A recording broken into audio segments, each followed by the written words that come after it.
There's a lot of expertise here at PWX with some of Public Works' most experienced professionals, all in Chicago for this important event. But where do we go to learn from the best between Expos? APWA has you covered with the In the Driver's Seat with the Experts series, 3 live online programs presented by some of Public Works' finest. And I'm here with Bo Mills, Dan Schacher, and Mary Joyce Ivers, who will all be leading one of these programs. Welcome. Thank you for being with me. So tell us all about this program. I'll begin with you.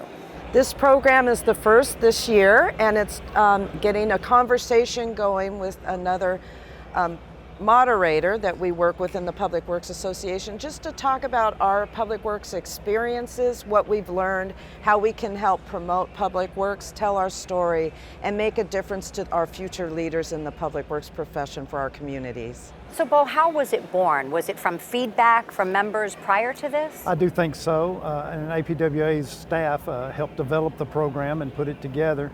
But it's a great opportunity to connect with some of the more senior, more experienced persons in the public works industry to tell the story, to tell your story about how you came up through the organizations and how you learned public works and service to customers, and it's just a great opportunity to share.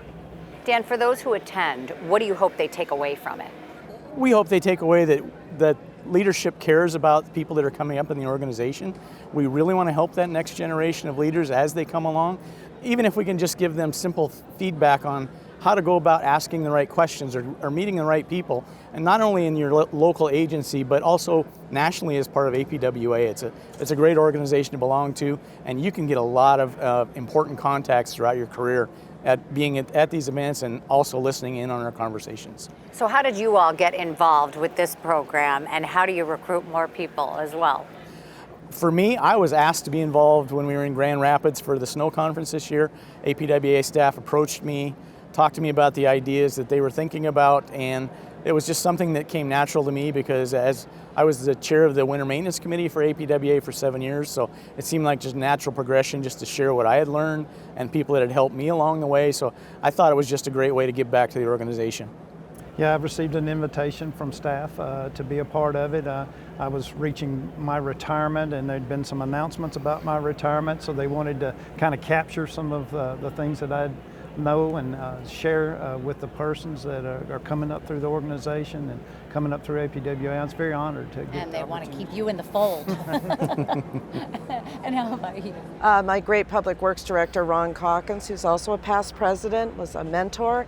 And years ago, why aren't you getting more involved in APWA? I got my certified public fleet professional and got on the National Fleet Committee, and it just started me getting more involved and being able to provide educational and technical information and meeting amazing people throughout North America and our organization. And so it's really helped my career personally and professionally.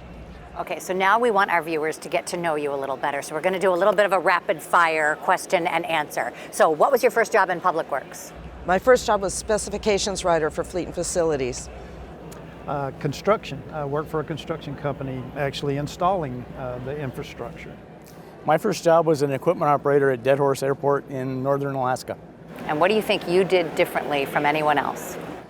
I think I was open to ideas, open to change.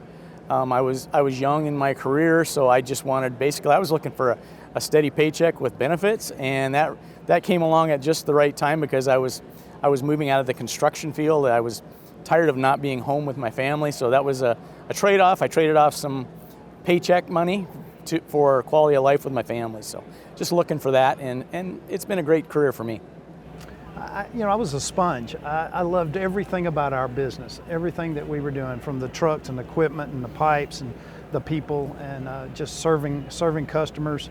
Had some great opportunities as a very young man to improve people's lives, and it just stuck. I loved it, Yeah, Dina, I think being humble and wanting to learn and grow and being passionate.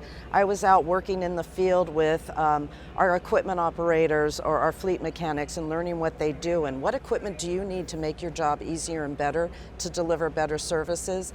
And I was very honest. I'm like, I don't know about that. Teach me, show me. And then gathering that information and being able to provide that to them was very rewarding, and it was great to learn. Keep learning.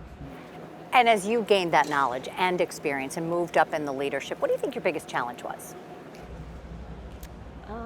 Building up more confidence and self-esteem, honestly, and getting through that, but having a lot of great support and great mentors really helped me, and feeling a sense of accomplishment really helped me feel better about what I did, and hopefully passing that on to others. You know, I think being patient in our careers and our development doesn't happen fast. You don't move up. You have to be patient. You have to work through the steps. And I think that was the biggest challenge for me, is to be patient and to let it kind of develop. The Public Works Director had been there for a long time, and he stayed a long time, but he finally retired and gave me an opportunity to move into the director's position. And for me, it was just trying to navigate the bureaucracy of state government. That was a challenge that I had never dealt with before in the private sector. So I had to work on, like Bo said, your patience. Sometimes things aren't going to happen as quickly as you want. You can see the solution to a problem, but you might have to take a long way to get there. So not being able to just make things happen immediately was something, unless it's an emergency. You get to do a lot of different things when it's an emergency, but day-to-day things, it's oftentimes a marathon, not a sprint. All right, now let's celebrate. What was your biggest success? I can tell you my biggest success probably is mentoring the next generation. I love that. Just an example, when we were in Grand Rapids for the snow conference, I brought a brand new foreman with me, and he gave a presentation with me at one of our events. He ended up being in the APWA president's suite that night, talking to the president. I mean, it was just connecting people to the right people in your career makes such a difference to them. And that's what I think the leadership can do, is open doors for people that you had to work through. And that's just helping that next generation grow. You know, for me, it is about the infrastructure and being able to complete the infrastructure plan that you've had in place. We had struggled to site a water tower in my city for years and years and years.